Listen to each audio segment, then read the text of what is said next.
इतना यूट्यूबर बन गया है, छोटे छोटे काम नहीं करते बड़े मियाँ साहब। पच गया वो भी अरसलान बेटा, चाचू जीत गए। बेशक जर्मन बोल के, अरेबिक बोल के, काफी सारी जुबानें आती हैं उनको, मतलब अंग्रेज भी हो ना, उनको वो घेर लेते। टांगा पार्टी कहते थे इमरान खान को हम, कसम से अब वो दोबारा टांगा पार्टी बनी। हाँ, अब मुझे पता है, मैं खुद कह रही हूँ कि वो घर का आदमी है। अब आप लोगों को नहीं ना पता हर बात का, मैं क्या आपको बताऊँ। खुशहाल रेडियो जो है वो उसको इंटरव्यू दे रहे हैं, वजीराबाद को बड़ा रोना पाया, वो मुझे गोलियां बज गई तो मुझे फलाना हो गया, उसका सबूत है। और उस इंटरव्यू के अंदर उसने धो डाला, धोबी पटके दे दे के इमरान खान का उसने हशर नशर दे दिया। तो क्या क्या मतलब ड्रामेबाजी की अखीर थी, वो मास्क लगा के। और वो भाई मैं कहती हूँ प्राइड ऑफ परफॉर्मेंस तो मिलना ही चाहिए। बाजी फरदौस ने एडी चांडलाई उन्हें दिलाई, आके लत्थे में मतीन जान के, वो भी नहीं किसी को बख्शते। कीचड़ में पत्थर मारे तो आपके ऊपर कीचड़ आके गिरता है।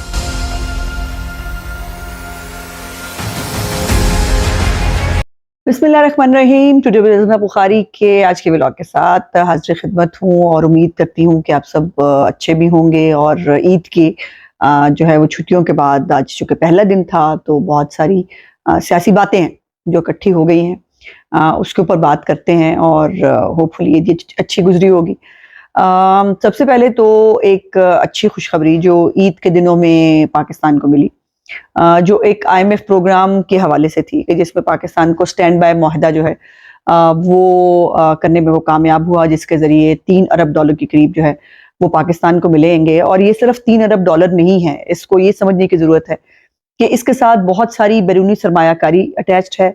इसके साथ बहुत सारे जो वादे हैं मुख्तलिफ दोस्त मुल्कों की तरफ से वो शामिल हैं, जो इसके अंदर बहुत सारी ऐसी इन्वेस्टमेंट जो पाइपलाइन में थी और सिर्फ आईएमएफ के प्रोग्राम का इंतजार किया जा रहा था।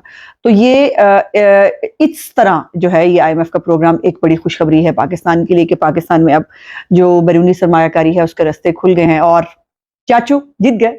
हमारे जो प्राइम मिनिस्टर साहब हैं, आपको पता है वो बहुत ही एक उनके अंदर बड़ी पावर है ये कि वो बंदा घेर कूद लेते हैं। मतलब अंग्रेज भी हो ना, उनको वो घेर लेते हैं। पाकिस्तानियों को तो घेर ही लेते हैं, मतलब, लेकिन अंग्रेज भी घेर लेते हैं। आपको पता है वो बेशक जर्मन बोल के, अरेबिक बोल के, काफी सारी जुबानें आती हैं उनको। और उसके ऊपर जो है, और फिर यहाँ तो मजे की बात है कि 3 नाम दिया पेटियां लेके 3 अरब ब्रादर ले ले। कितनी मजे की बात है कि हमें एक एक पेटी जो है आम की वो $1-1 अरब में मिली है। तो कितनी मजे की बात है कि उधर बीबी जो है वो जड़ी पाव नहीं दे रही थी ना, तो बस ऐसे ही मतलब पीएम साहब ने ऐसा शीशे में उतारा है उनको कि उसको करना पड़ा। और ये प्रोग्राम जो है ये इसलिए भी बहुत मुश्किल था। आपको पता है कि इमरान खान ने जो वादा खिलाफी की थी आईएमएफ के साथ, अब वो पाकिस्तान की कोई बात मानने के लिए तैयार नहीं थे। बहुत सख्त शर्तें हैं उनकी, लेकिन उन जो लोग कह रहे हैं कि जी आईएमएफ के प्रोग्राम पे आप खुशी क्यों मना रहे हैं, और ये आईएमएफ के प्रोग्राम पे खुशी नहीं हो रही। खुशी इस बात की है कि इससे पाकिस्तान की तरक्की के मजीद रास्ते खुलने लगे हैं। वो सरमायाकारी जो रुकी हुई थी वो आएगी, वो ऑयल रिफाइनरी और वो बहुत सारे प्रोजेक्ट्स। और अभी तो मैंने देखा एक जगह कि वो अली बाबा जो इतनी बड़ी कंपनी है चाइना की, वो भी पाकिस्तान अली बाबा भी जो है वो आए हुए हैं। और वहां पर भी कोई 400 मिलियन की मेरा ख्याल है, कहा जा रहा है कि शायद उसकी इन्वेस्टमेंट जो है वो भी होगी। सो इन्वेस्टमेंट के लिए हम खुश हैं। हम आईएमएफ के प्रोग्राम पे जो है वो खुश नहीं है। और इंशाल्लाह आने वाले दिनों में जैसे आपने देखा है कि मियां नवाज शरीफ साहब जो है वो भी दुबई के अंदर जो है वो मुआशी प्रोग्राम जो है उस पर बात कर रहे हैं, पाकिस्तान की मईशत को सीधा करने की बात कर रहे हैं। अच्छा वो हैं, वो बहुत सारे मैंने देखे हैं दिहाड़ीदार जो हमारे जो हैं वो साफी, वो जी निगरान वजीर आजम का हो रहा है नाम तो फलाना हो रहा है। इतने छोटे छोटे काम नहीं करते बड़े मियाँ साहब। बड़े मियाँ साहब बड़े बड़े काम करते हैं, और बड़े बड़े काम इस वक्त जो है वो पाकिस्तान को मसाइल से निकालना है। सो वो उसके ऊपर फोकस किए हुए हैं, उसी हवाले से उनकी मीटिंग्स भी हो रही हैं। और वो पाकिस्तान को दोबारा, ये वैसे अच्छा है कि जो है जब पाकिस्तान मुश्किल में आता है तो उसको ठीक करने का ठेका जो है वो मुस्लिम लीग नून ने उठा लिया हुआ होता है, और अच्छा खासा मुल्क को ट्रैक पे डालते हैं। फिर जो है वो एक खारिश होती है और फिर एक नया प्रोजेक्ट आ जाता है, और नए प्रोजेक्ट के जरिए फिर पाकिस्तान का बेड़ा गर्क कर लेते हैं। अल्लाह करे अब इस प्रोजेक्ट इमरान खान को जो लाने वाले हैं वो कुछ सीख लें। और जो है वो बड़े मियाँ साहब के लिए, मैं ऐसी बैठी ना, जब मैं सोच रही थी कि आज मैंने आपसे क्या बात करनी है, बड़े मियाँ साहब के साथ बारे में जब मैं सोच रही थी ना, तो मेरे ज़हन में एक जुमला आया जो नाम है एतमाद का। फ्रीजर की बात नहीं हो रही, मियाँ साहब की बात हो रही है। जो नाम है एतमाद का वो मियाँ नवाज शरीफ है। और जो शहबाज साहब है, नाम ही काफी है। बिल्कुल, नाम ही काफ़ी है। मतलब आप शहबाज साहब को ज़रा तैयार-श्यार करा के, ज़रा डैशिंग-डूशिंग बना के, उनको भेज दें बस आप किसी बैरूनी दौरे के ऊपर। फिर वो बैरूनी दौरे से अगर जो है काम ना हो, ये हो ही नहीं सकता ना, ये मुमकिन ही नहीं। दूसरी तरफ वो जड़ा बेचारा तन्हाई का मारा हुआ जो है वो फितना, वो घर बैठा है। आपको पता है कि फितना जो है उस वो यूट्यूबर बन गया है। हाँ, हाँ। फितना यूट्यूबर बन गया है। ਉਹਦੀ ਹੁਣ पूरी पॉलिटिक्स ਜਿਹੜੀ है ना ਹੁਣ यूट्यूब पे ही है। पहले वो सोशल मीडिया की पार्टी थे और सोशल मीडिया जो है वही उसके झूठ सच की जो है वो प्रोपेगेंडा जो है वो चला रहा होता था। हाँ, प्रोपेगेंडा से याद आया, वो आपने उनकी झंडा वाली मुहिम देखी है? मतलब बेचारे इतने डिप्रेस्ड हैं कि झूठ और फ्रॉड वो तो खत्म है ना इनके ऊपर। हर एक जगह पर जो है वो झूठ बोलना इनके लिए जो है वो फर्ज़े ऐन है। और अब भी वही हरकत की कि वो जो झंडे वाली मुहिम है उसको भी पुरानी अपनी जिन्नियां फोटोआं ने ना निकाल निकाल के पुराने फुटेजेस जो है वो डाल रहे हैं और कह रहे हैं कि जी देखें जी हमारा झंडा जो है वो मुहिम हो रही है। बंदे चार रह गए ने जनाब दे कोल, हाँ जी। और वो जो थी नहीं टांगा पार्टी कहते होते थे इमरान खान को, हम कसम से वो अब वो दोबारा टांगा पार्टी बन गए, बंदे चार ही रह गए ने कोल। वैसे वो सुने है कि वो जो अरसलान बेटा था ना निकल गया, हाँ जी भज गया वो भी अरसलान बेटा। उन्हें कहा नहीं जी नहीं मेरे वास की गल नहीं, हुण गल वध गई मुख्तियार है, गल वध गई है ना। तो अरसलान बेटा भी निकल गया नीवे नीवे होकर, बंदे चार ही ने ਉਹਦੇ ਕੋਲ ਉਹੀਓ गार्ड ने, तो उहियो तन्हाई जड़ा वो बह के खत्म करते होंगे, उहियो फोटो शोटो बना लेंगे ने और वही यूट्यूब जो है। अब आपको पता नहीं इनके खुद के अपने ऑफिशियल जो ट्विटर हैंडल है उसके साथ जो है वो पीटीआई ने शेयर किया कि वो टॉक शो भी किया करेंगे अब यूट्यूब के ऊपर बैठ के, और इमरान खान साहब कौम से खिताब भी जो है वो यूट्यूब पे बैठ के करते हैं। और अब तो हालत ये है कि अब जो है वो इंटरव्यू भी वो नहीं थोक के हिसाब से वो ले जाओ यूट्यूब प्रोग्राम ले जाओ इंटरव्यू ले लो, अब वो वाली हालत है। तो वो जो है वो जो टांगा पार्टी थी वो दोबारा टांगा पार्टी बन गई है। उसके पीछे इन्होंने एक बस लगाई थी और इंजन उसको हवाई जहाज का लगाया था। तो जब हवाई जहाज का इंजन बंद हुआ है ना तो बस भी फिर पीछे ही रह गई, हाँ जी पैंचर होगी, वो पीछे रहेगी तो पीछे टांगा रह गया। तो अब वो टांगे की पार्टी है और मतलब आप मजे की बात है कि टांगे में भी अब घर दे रह गए हैं, हाँ जी। वो अपने मुराद से, हाँ वो मुझे पता है, मैं खुद कह रही हूँ कि वो घर का आदमी है। अब आप लोगों को नहीं ना पता हर बात का, मैं क्या अब आपको बताऊं। मुराद से भी घर का बंदा है। तो पिंकी पीरनी जो है अब वो टांगे में है कि नहीं ये आजकल कन्फर्म नहीं हो रहा कि वो हो रहे हैं कि नहीं। बहरहाल तो बाजी लीमा और वो जो दूसरी बाजी फ्राडन है, हाय हाय मेरे नाम किए हैं वैसे, वो जिन्होंने लइये में जमीनें खाई हैं वो वाली, तो उज़मा खान, तो ये सारी जो है ना ये फ्राडने ही रह गई हैं बस टांगा पार्टी के अंदर। अच्छा जी, अब आ जाते हैं उनके दो इंटरव्यूज की बात करते हैं। एक उन्होंने इंटरव्यू दिया मिशाल रेडियो, हाँ जी सुना ना आपने कभी मिशाल रेडियो? इमरान खान साहब इतने पाए के लेवल के जो है वो लीडर है, क्या मिशाल रेडियो जो है वो उसको इंटरव्यू दे रहे हैं। बट वो लड़का बहुत जो है वो मेहनती था, वो नहीं इमरान खान के रोब रूब में नहीं आया। हैंडसम भी उसको मेरे ख्याल इमरान खान नहीं लगे, और मोरियां भी उसने नहीं देखी होंगी उनकी कमीज की। वैसे अब तो खैर गुर्बत उनकी खत्म होगी ना, मोरियां तो पहले की बात थी, हाँ गुर्बत से पहले की, इमरान खान के वजीर आजम पहले से बनने की बात थी ना। तो उन्होंने वजीर आजम बनकर तो अपनी बहुत सारी गुर्बत मिटा ली है ना। उसमें उसने एक सवाल किया उसामा बिन लादेन के हवाले से, और उसने उसमें पूछा कि आपने उसामा बिन लादेन को शहीद कहा था तो आप उस पर अभी भी कायम है? तो उसमें उसने आय बाय शाय नहीं ना वो मैंने वो गलत ले लिया, वो मैंने उसको एक्सप्लेनेशन दे दी थी, वो टला नहीं।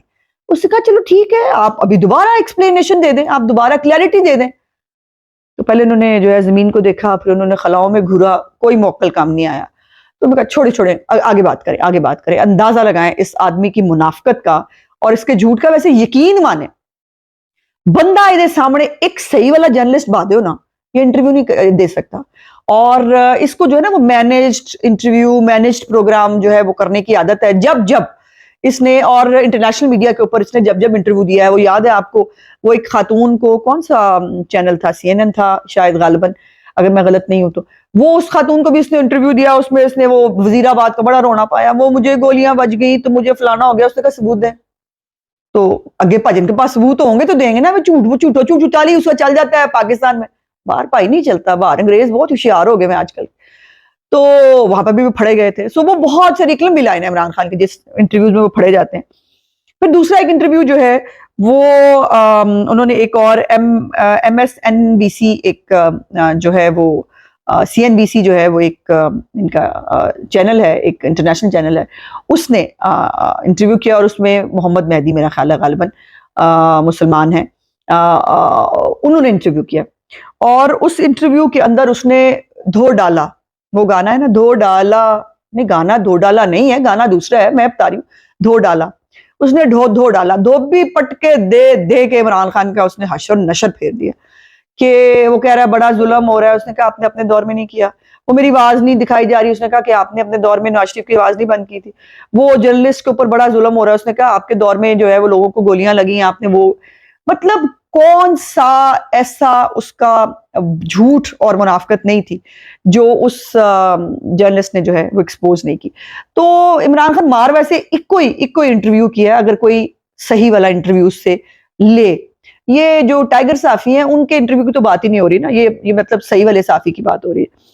अच्छा, उसके बाद एक गंदगी और गलाजत और जो है वो उसका फिर से मैदान गर्म है, वो जो बहुत अपने आप को पता नहीं क्या क्या जट दा पुत्र थे, मैं तो हम टक्कर के लोग तो हम डरते नहीं, और दूसरों की तस्दीक करके जो जिसको बहुत खुशी होती थी, और अब वो चला गया बाहर। शहबाज गिल, आपको पता लग गया, शहबाज गिल की बात कर रही हूँ मैं, इसकी बात ऐसे करना नहीं चाहती, मुझे लगता है मेरी जबान गंदी हो जाएगी इसके बारे में बात करते हुए। और वहां जाके यहाँ से जो है वो पता, अब तो वैसे यकीन माने उन जब वो अब पेश नहीं हो रहा बगावत के केस में, उस बगावत का मुकदमा है उसके ऊपर, और उसने वो सब कहा था जो 9 मई को हुआ, उसने मुंह से कहा था कि जी वो रैक एंड फाइल के अंदर जो है वो बगावत हो जाएगी और फलाना हो जाएगा, और 9 मई को वो प्रैक्टिकल करके दिखा दिया। सो उसके ऊपर बगावत का मुकदमा है, लेकिन और उसको लेकिन बड़े खुशी के साथ शहजाद अकबर को भी और इस्लामाबाद हाईकोर्ट ने इसको भी बाहर जाने की इजाजत दी, और आज जो है वो पेश नहीं हो रहा। और जब वो पेश हो रहा था, याद है ना आपको, क्या क्या मतलब ड्रामेबाजी की अखीर थी, वो मास्क लगा के, और वो भाई मैं कहती हूँ प्राइड ऑफ परफॉर्मेंस तो मिलना ही चाहिए था शहबाज गिल को, जितनी खूबसूरत एक्टिंग उसने की थी। अब ना उसको आजकल को सांस का प्रॉब्लम होता है, ना उसको जो है वो कोई बीमारी है, अब वो बाहर बैठकर जो गंदगी और गलाजत है वो उसके ट्विटर अकाउंट के जरिए जो है वो देखने को मिल रही है।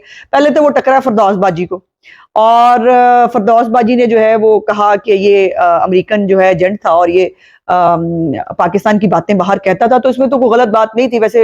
वैसे आप देखें क़यामत की निशानी है कि बाजी फरदौस की बात से मैं मुत्तफिक हो रही हूँ, तो गलत तो नहीं था, ये फैक्ट था, और ये होता रहा। अब वो पता ना, इसके घर से आपको वो सैटेलाइट फोन भी मिले थे और मुख्तलिफ चीजें मिली थी, और जब ये अस्पताल में होता था, जब वो इसकी एक दफा एक क्लिप आया था, चंगा भला हट्टा कट्टा बैठा होता था, इधर आप उनको अदालत बुलाते थे, उधर एम्बुलेंस आ जाती थी, मैं मर गई जी, हम मतलब मैं मरने वाला हूँ, मुझे ये हो गया, मुझे वो हो गया। ये वो आदमी है जो हर एक की बीमारी का मजाक उड़ाया करता था, और ये इस वक्त जो है वो मजाक का एक टॉपिक बन गया हुआ है। लेकिन नहीं भाई, बेशर्मों को शर्म नहीं आती, कुछ लोगों का वर्का पाटा होता है शर्म का, ये वो है।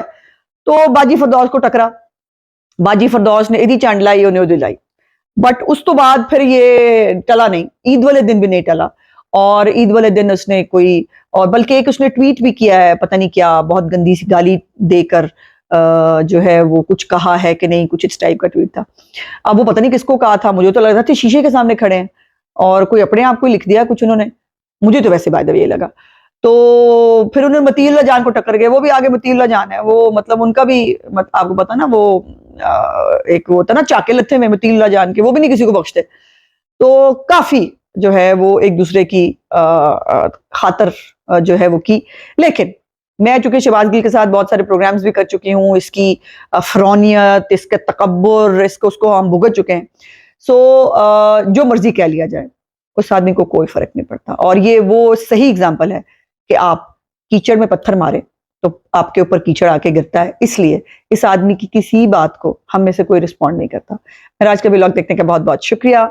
इंशाल्लाह अगले व्लॉग में आपसे बातचीत होगी। मेरे चैनल को लाइक, सब्सक्राइब और शेयर याद से कर दिया कीजिए। आपका बहुत शुक्रिया। खुदा हाफिज।